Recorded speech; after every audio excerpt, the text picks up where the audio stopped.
नवनवीन आणि सुग्रास अशा व्हेजिटेरियन डिशेस बघण्यासाठी A1 सुग्रास रेसिपीजला सबस्क्राईब करा, लाईक करा, कॉमेंट करून शेअरही करा. ह्या अशा मस्त मऊ खुसखुशीत अशा पारंपरिक पद्धतीने केलेल्या भोपळ्याच्या घारग्या खूप सुंदर झालेल्या आहेत. नमस्कार. A1 सुग्रास रेसिपीच्या किचनमध्ये मी अमिता दाते आपल्या सर्वांचं स्वागत करते. 2 दिवस खूपच पाऊस असल्यामुळं सारखीच लाईट ये जा करते आहे. त्यातून आज जरा जास्तच लाईट जाती आहे. जसा व्हिडिओ झाला आहे तसा व्हिडिओ तुमच्याबरोबर शेअर करते. माझी रेसिपीची तर तयारी सगळी झालेली होती, त्यामुळं आज हे भोपळ्याचे घारगे करणं म्हणजेच भोपळ्याच्या पुऱ्या करणं अगदी जरुरीचं होतं. हे बघा, लाईट तर गेली. चला जमेल तसा व्हिडिओ करते. इथं मी अर्धा किलो भोपळा घेतलेला आहे. अगदी अर्ध्या किलोला 100 ग्रॅम कमी आहे, पण हा साधारण अर्धा किलो भोपळा आहे. त्याच्या अशा छान मोठे मोठे तुकडे सालासकट करून घेते आणि कुकरमधून हा भोपळा शिजवून काढते. हा भोपळा किसून घेतला तरी चालतो, छोट्या छोट्या फोडी करून घेतल्या तरीसुद्धा चालेल, किंवा असा कुकरमधून काढला तरी चालतो. हे मी यूट्यूबवरती बघितल्यामुळं ह्यावेळेस कुकरमधून 2 शिट्ट्यामध्ये असा भोपळा शिजवून घेतला आणि गरम भोपळा असतानाच त्याची अलगद अशी सालं काढून घेत आहे.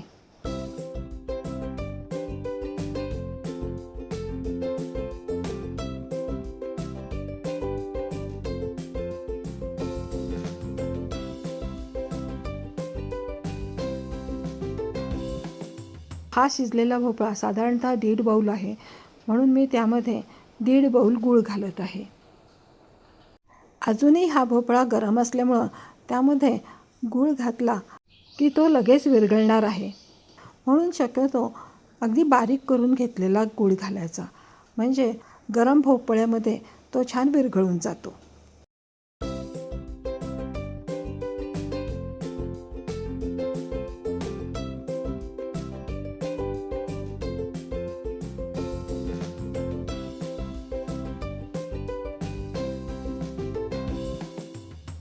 अगदी 10 मिनटात हा सगळा गूळ विरघळून झालेला आहे.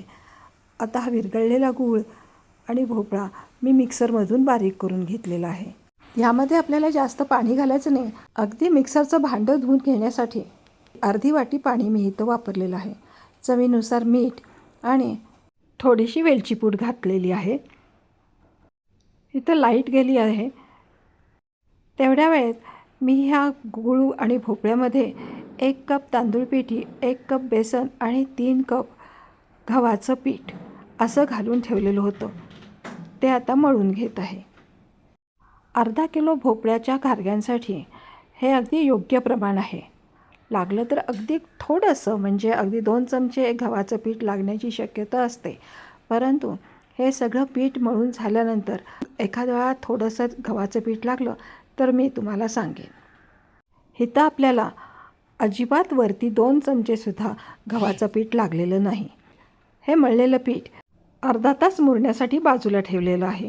अर्ध्या तासानंतर आता आपण त्यातला एक छोटा पोळी एवढा गोळा काढून घेऊन त्याची जाडसर पोळी लाटून घ्यायची.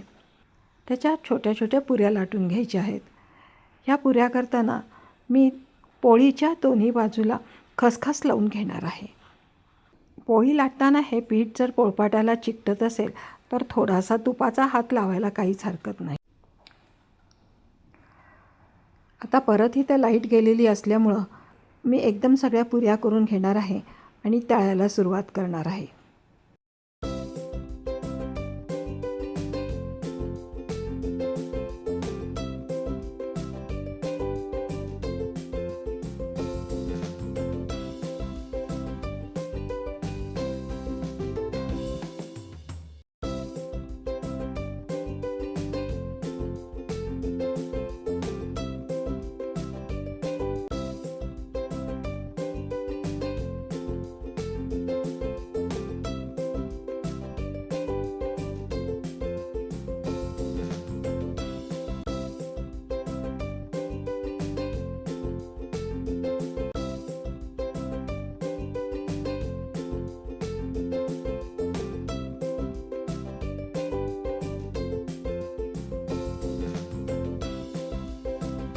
अगदी गरम तेलामध्ये ह्या पुऱ्या तळून घेत आहे.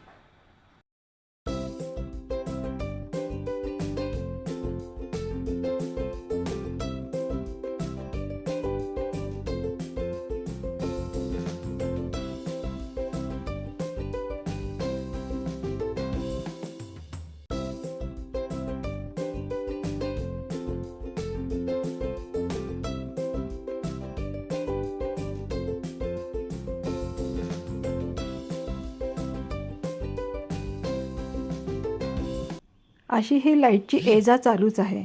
त्यामुळं ह्या सगळ्या भोपळ्याच्या घाऱ्या, भोपळ्याच्या पुऱ्या तळून घेतलेल्या आहेत. ह्या अशा A1 सुग्रास रेसिपीच्या मस्त खुसखुशीत भोपळ्याच्या घारग्या. पुन्हा भेटूयात अशी छानशी रेसिपी घेऊन. तोपर्यंत अमिता तातेचा बाय.